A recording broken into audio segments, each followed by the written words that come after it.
നമസ്കാരം. മലയാളി വാർത്തയിലേക്ക് സ്വാഗതം. നമ്മുടെ ടെക്നോളജി എല്ലാം അതിവേഗമാണ് വളർന്നുകൊണ്ടിരിക്കുന്നത്.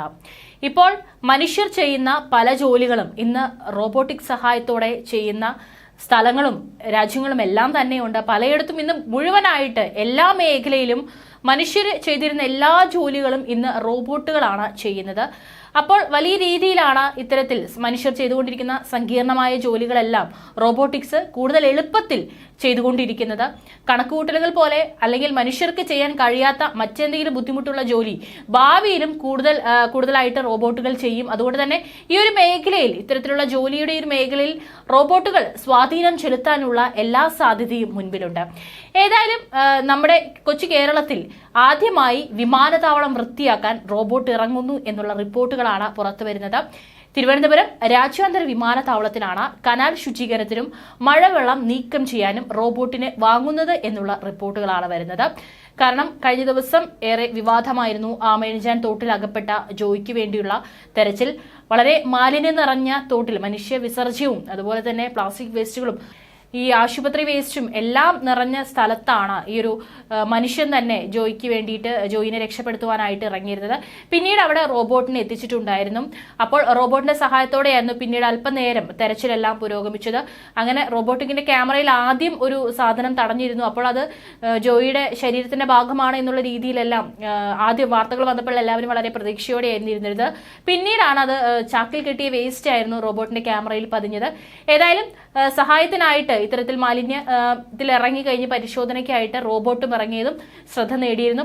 ഏതായാലും അന്ന് തിരച്ചിലിനായി റോബോട്ടിന് ഇറക്കിയ ടെക്നോ പാർക്കിൽ പ്രവർത്തിക്കുന്ന സ്റ്റാർട്ടപ്പ് കമ്പനി ജെൻറോ റോബോട്ടിക്സിനാണ് റോബോട്ടിക് ചുമതല നൽകിയിട്ടുള്ളത്. ഇത് സംബന്ധിച്ച് അദാനി ഗ്രൂപ്പും ജെൻ റോബോട്ടിക്സും തമ്മിൽ ധാരണയായി എന്നാണ് റിപ്പോർട്ടുകൾ. പർച്ചേസ് ഓർഡർ ലഭിച്ചതായി ജെൻ റോബോട്ടിക്സ് സിഇഒ വിമൽ ഗോവിന്ദും പ്രതികരിച്ചു.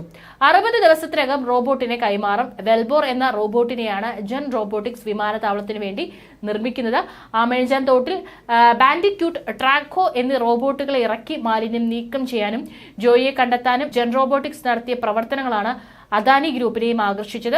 അതുകൊണ്ട് തന്നെയാണ് ആ വാർത്ത ശ്രദ്ധയിൽപ്പെട്ടതുകൊണ്ട് തന്നെയാണ് അദാനി ഗ്രൂപ്പും ഇത്തരത്തിൽ വിമാനത്താവളത്തിലേക്കായിട്ട് റോബോട്ടിനെ നിർമ്മിച്ചു നൽകാനായിട്ട് ഇത്തരത്തിൽ ഇവരെ ഏൽപ്പിച്ചത്. ഏതായാലും ഇതിന് പിന്നാലെ നടപടിക്രമങ്ങൾ വേഗത്തിലാക്കുകയായിരുന്നു. വാർത്തയെ തുടർന്ന് ജെൻ റോബോട്ടിക്സ് അധികൃതരുമായി വ്യവസായ മന്ത്രി പി രാജീവും ഇന്ന് കൂടിക്കാഴ്ച നടത്തുന്നുണ്ട് എന്നാണ് റിപ്പോർട്ടുകൾ.